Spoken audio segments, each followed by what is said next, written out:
Hank tried to grab the knife. She was unsuccessful for some ridiculous reason, and they got an intense stare, and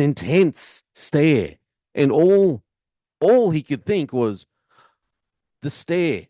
Oh no, I have to taser her now. Got my eyes straight ahead, got my head in the game. With the red light on, I'm just waiting for the change. Get my head down low. Hi, Jay Fallon. Thank you for listening to the slippery slope. So we've got to get through the evidence that the officer who tasered the great grandmother, 95 years old she used a walking frame to get around, a walking frame. So she wasn't the most nimble of 95-year-olds, used a walking frame. She was making some threats with a steak knife. She was in a nursing home. Old mate police officer comes in about 2-ish in the morning, says, you know what? Good idea. I'll taser her. She falls, cracks her head, she dies. That's the long and the short of it. So we're going to go through the evidence, going to go through what he said, his defense. He's pled not guilty. And I just want to walk through what he's saying about why he's not guilty, why he believes he's not guilty. Okay. And obviously, so if you haven't seen this podcast before, so I used to be a police officer with the Queensland Police Service. This chap is a police officer with the New South Wales Police Service. So different states, but very, very, very similar training. Obviously, a lot of legislations are all basically the same anyway. So similar training. The equipment that we use it's almost identical anyway as well. So here we go. Came out on ABC News just the other day. Police officer Kristian White gives evidence about tasering 95-year-old Clare Nowland. Here's a picture of him there. He's quite a large chap, quite big. He was in the job, still is, I believe, for quite a reasonable amount of time, over 10 years, I believe it was. It is. So the police officer who tasered 95-year-old who was using a walker and armed with a steak knife has told a jury the great grandmother made it clear she was going to use the knife on us. Senior Constable Kristian White is giving evidence at his own trial after pleading not guilty to the manslaughter of Clare Nowland. Nowland was tasered by Senior Connie White at the Yellumby Lodge and Aged Care Facility, Cooma, in May of 2023, after she was found using a four-wheeled walker and holding a serrated steak knife in her right hand. Senior Connie White deployed his taser. Nowland fell to the ground and hit her head.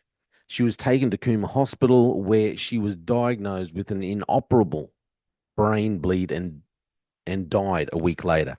The Senior Connie White told the court on Monday he was devastated by her death. It's a picture of her if you're watching this on video. So on the sixth day of the trial in Sydney, defence barrister Troy Edwards SC called on his clients. It was the first time the officer had spoken publicly since the incident. He was asked about his training as a police officer and if he remembered the advice about dealing with someone carrying a knife. It was taught that you don't underestimate anyone carrying a knife at all. This is what Senior Constable White said.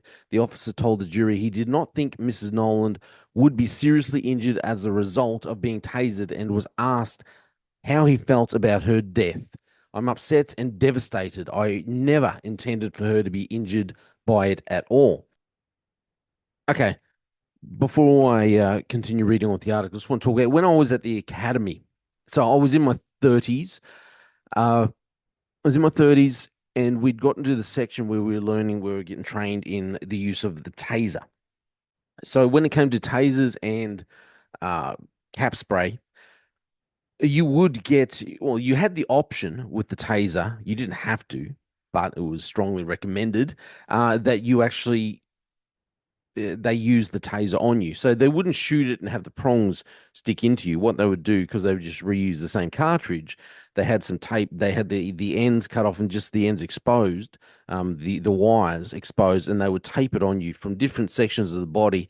And they would explain what the taser was actually doing and what it was meant to do, how it would lock up the muscles in between where the prongs had landed on the body, and it would lock up all the muscles and And what you were looking for when you were deploying your taser, the kind of spread that you were looking for the prongs to hit the person's body, because there was a particular spread that you were trying to get. It would be the optimum deployment of the taser.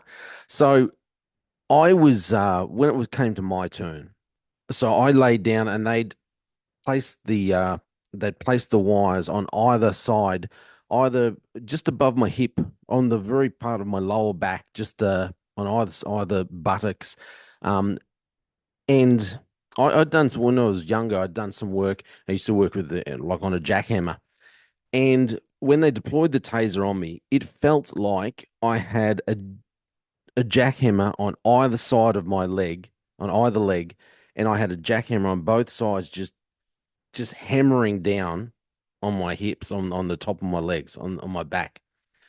It was, okay, I can't say it was painful, but it felt like a jackhammer slamming down on my lower back. That's exactly what it felt like. And they were screaming out, put your arms behind your back, because the purpose of doing it was to show that if you didn't get the spread when you deployed your taser, if it hit certain parts of the body, that person may still be able to, even though the taser was being used, was deployed, and it was working. Let's just say it just hit, like with me, just hit either legs. They would still be able to move their arms around. The person would still be able to attack you, defend themselves. They would still be able to strike you if you moved in too close. So it was showing that you could still move. And sure enough, they're screaming at me, put your arms behind your back, all this stuff. I just thought, stuff this. I'm writing this out. It was a shock to my system. I found it hard to really comprehend what was going on, because, like I said, it felt like I had two jackhammers on either side of my lower back just slamming down on me, and it was very uncomfortable. I can't say it was painful. It was just, it's hard to explain it, but it's really hard I felt like it was hard to compute what was going on. And I just thought, I don't like this. I don't like it at all. And I'm just going to ride this out until the 5 seconds is over. So there, after I experienced that, there is no way I would ever go out and see a person with a walking frame, whatever age, and think, oh yeah, I should just slam them with a taser. This will be good. So I just have doubts whether this officer actually experienced what it was like to get tasered. It is not something I would recommend. It will bring down the biggest of persons, the biggest gym junkie. It will actually. We were told, if I remember correctly, that the more muscle mass you have, even the worse it will be. It really locks up the muscles in between where each prong goes. So I have doubts whether this fella has actually experienced the taser himself, because, mate, if you have, in my mind, you're not going to you, you're not going to do this. Let's continue. So the officer, he was upset and devastated. I never intended for her to be injured by it at all. See, I don't understand this. You never intended. If you didn't intend for her to be injured at all, and she's 95 years old. You first off, when you're at the academy, when you're initially being trained, you're told you don't use a taser on the elderly. You just don't do it. And obviously you don't even use it on mine, especially, the really young. So you never intended. I don't know what kind of it's anyway. Edwards asked his client if he took Mrs. Nolan's elderly state into account before deploying the taser. White said he did, and issued a number of verbal directions for her to drop the steak knife. Now let's remember, she suffered from dementia. I'm not sure. Obviously, I'm not a doctor, but I'm not sure how your verbal warnings are going to come across with someone who's suffering from dementia. He says, I was going to give her every opportunity to have her comply with my directions, he said. Did you believe you did that? Edwards asked. I thought I did. That's what Connie White said. The officer told the court he initially hoped his colleague, Acting Sergeant Jessica Hank, could grab the knife of Mrs. Nolan to disarm her. This I find a little hard to comprehend this part. So there's a senior officer, there's a sergeant there. Obviously, she's got a lot of experience. If he's got 10 years roughly or more, she would have more at least experience. She's a sergeant, albeit acting, but she's still a sergeant. So he'd hoped that she would be able to. I don't understand why she hadn't taken control of the scene. She's the ranking officer. Anyway, he said the failed attempt resulted in Mrs. Nolan giving a very intense stare. Oh, a very intense stare. Obviously, it's a very intense stare. What the heck? These are two These are two experienced police officers, intimidated by a 95-year-old with a walking frame holding a steak knife that's a serrated edge steak knife. She's a sergeant. She's trying to grab the knife. Just off the top of my head, I can think of a number of ways that you'd be able to grab that knife. I would have maybe asked the staff, asked the staff for a sheet, a blanket, a cloth, a tea towel to throw over her head to grabbed out my baton and tapped her hand with it or something like that, thrown some water in her face to, startle her and then try and grab the knife. She's 95 years old. Something. Surely there's something that these officers, but no, the sergeant couldn't think of anything. So she's tried to grab it. She couldn't grab it because she's too scared of a serrated knife. And then she got a very intense stare. So everyone's backed off. He continues, her actions were not safe and becoming intimidating towards us. White said Mrs. Noland raised the knife and pointed it towards him and his colleagues, prompting him to draw his taser. She raises the knife. She's 95 years old, and the sergeant can't grab her by the wrist. Now, I would never recommend you do this to someone wielding a knife, except if the person is nearing 100 years of age and can barely move. Then I would say maybe you consider it. Maybe you consider grabbing the arm of the person wielding the knife. Then I would think, yeah, okay, this might be a different situation. So he goes on to say, I felt the threat was increasing significantly. It definitely clearly communicated her intent that she was going to use the knife if anyone got near her. I think this is a very important part of his statement, his defense. He's saying if anyone got near her, she was going to use the knife. So, and this is one thing I've noticed with a few of the police shootings that have gone on over the last couple of years, actually, that I've been looking into. He's saying that if anyone got near her, she was going to use the knife. And it seems to me that a lot of officers don't understand the idea of a tactical retreat anymore. There's been a number of shootings that have gone on, especially with our GDs, general duties officers, and I've thought, why didn't you use a tactical retreat? Why did you feel the need to stand and hold your ground when you've got the person in the room by themselves? Why can't you tactically retreat and try and try and negotiate from a safe position? The person's got a knife, you've got a gun, they're not going to get through, but for some reason you feel the need to shoot instead of tactically retreating. I've talked to a few others about this actually, and it seems like, yeah, it's a skill that people have just suddenly forgotten, the tactical retreat. So he says threat was increasing significantly. If anyone goes near her, remember she's 95, she can't move very well, and they talk about this coming up. He said simply walking away from Mrs. Noland would not have resolved the situation. Seems a little strange to me. It wouldn't have resolved. Okay, it mightn't have resolved it. But if his main fear is that if anyone got near her, she was going to use it on someone else.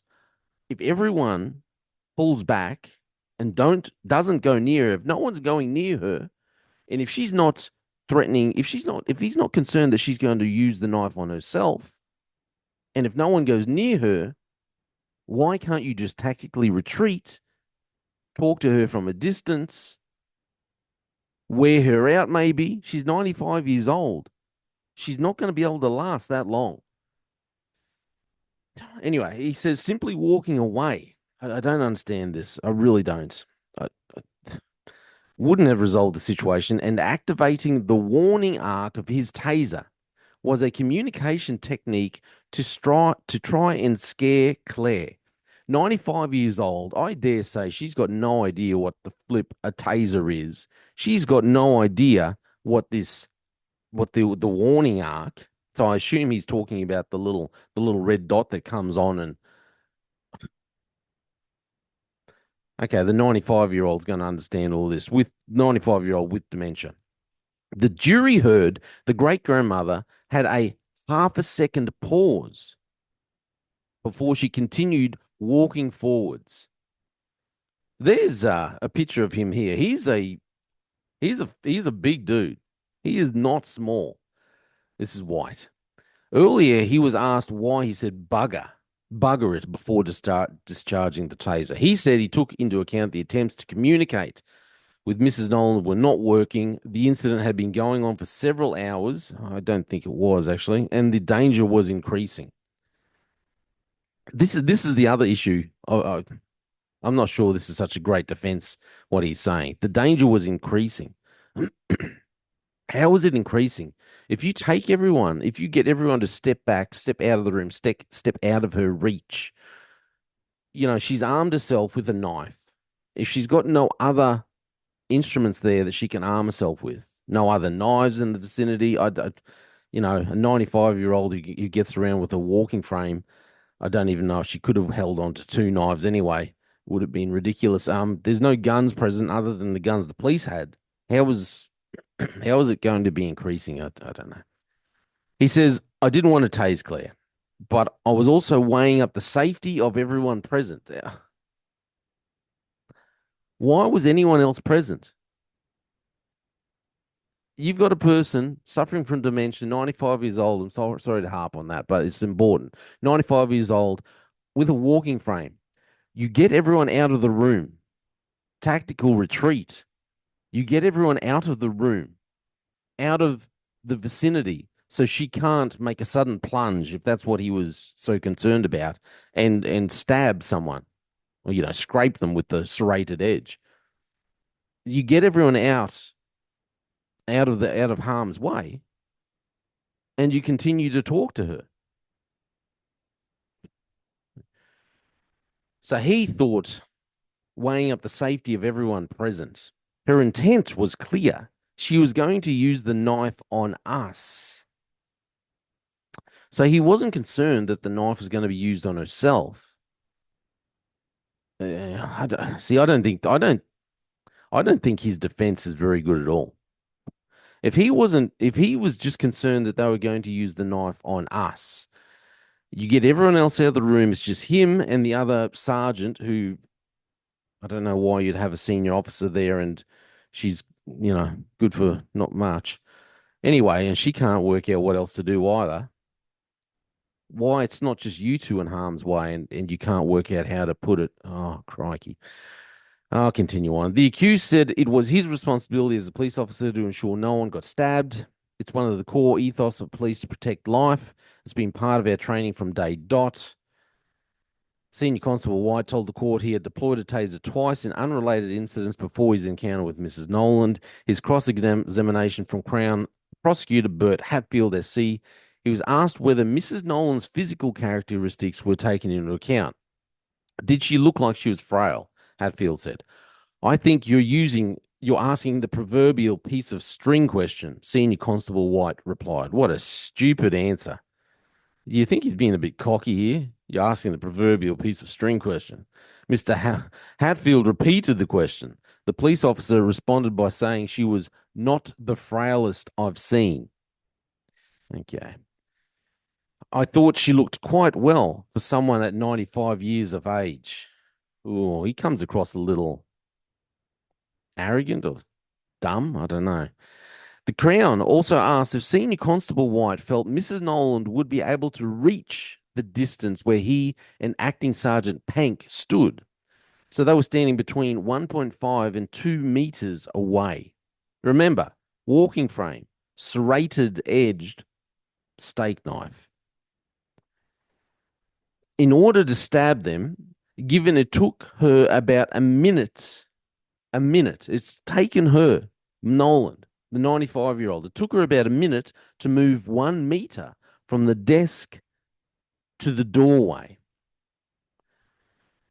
There was nothing imminent about what Mrs. Noland was doing. I've got stared down. What kind of police officers? Seriously, what kind of police officers are these?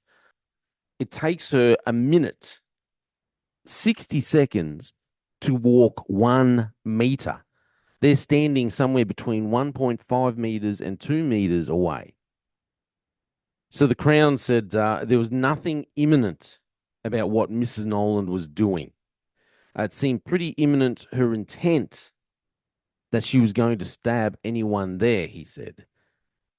Her intent. So he's judging her intent. It was imminent, her intent, that someone who can't move or someone who takes a minute to walk a meter, she was an imminent threat. Maybe to a slow moving caterpillar. Senior Constable White told the court he thought Mrs. Noland would have fallen into her walker when the taser engaged because she was hunched over at the time. But instead she fell backwards. Now this okay, I have been tasered, like I said. If he had been tasered before, he would know very well. You get tasered in the front, it's not that likely that you're just going to fall forward. I would have thought I've tasered someone as well, and they've kind of fallen sideways. They don't just fall forward like that into the thing. From what I saw, they fall sideways. I've seen people fall backwards. I don't know. He's just assumed. The Crown also put to Senior Constable White that there was about 60 seconds between him drawing his taser and discharging it at Mrs. Noland. The Crown also challenged Senior Constable White's assumption that Mrs. Noland had been wandering around Yallumby Lodge for several hours when the incident began around 3 a.m. and ended after 5 a.m. The court heard Senior Constable White graduated from the police academy in 2011 and had been stationed at Cooma since 2017. The prosecution alleges the 34-year-old committed manslaughter by way of criminal negligence or by committing an unlawful or dangerous act. Look, in all seriousness, I don't think his defense is going to hold up. His excuses, his reasoning for it, I don't think a jury is really going to buy it. It takes her a minute to get 1 meter, to walk 1 meter. You got a flipping sergeant in the room next to you who hasn't got the ability to think through a situation on how to disarm a great grandmother, 95 years old, with a walking frame, frail as, wielding around a steak knife, and she can't think how to possibly disarm her while he's talking to her. While White is talking to her, she can't even think, hey, I can come around the side and do something else to grab her, disarm her, or something. They're both scared of this woman with a serrated knife. I know I don't want to. Different people get scared in different situations, I'm sure, but it's hard to fathom how they can be so afraid and so intimidated. You heard it. He says Hank tried to grab the knife. She was unsuccessful for some ridiculous reason, and they got an intense stare, and all he could think was the stare. Oh no, I have to taser her now. Anyway, you let me know what you think. Just going through what his defense, what he's saying. This is how he's defending himself. I don't think it's going to hold up for him. In my opinion, he's going to lose. Let me know what you think. It's like a I don't know. It's it it's it. It's like those police officers over in Longreach who decided to do the sting on the other police officer who was stealing. So they've set up the hidden cameras, hidden surveillance, and then tried to take him to court for stealing $37 or whatever of chocolates. That's how ludicrous it is. It's like we've got police who just can't think through situations. Well, let me know what you think. I don't think that his defense, what he is saying here, deploying the taser, she can't move very fast. She's got a walking frame. You've got two police officers. He says that there was an imminent threat, but she's only threatening other people. Why on earth you don't just lock her in a room, one of yous, or just the two police officers, so there's no one else is being threatened other than you two? Okay. And why you can't think of another way to disarm her other than a freaking taser? I don't think his defense is going to hold up. There are too many red flags there of why he shouldn't have been tasering her. And what has happened to the tactical retreat? Is that just not a thing anymore? Anyway, my name's Jay Fallon, former police officer. So that's why I'm talking about it. Thank you for listening to the Slippery Slope. And say it isn't real, and please don't go away. Just give me one more day. What if I could? What if I could turn back time? I'd make you smile again. And if I could unbreak your heart, and we could start again. What if I could? What if I could turn back time? I'd make you smile again. And if I could unbreak your heart, and we could start again. We could start again. We could start again. We could start again.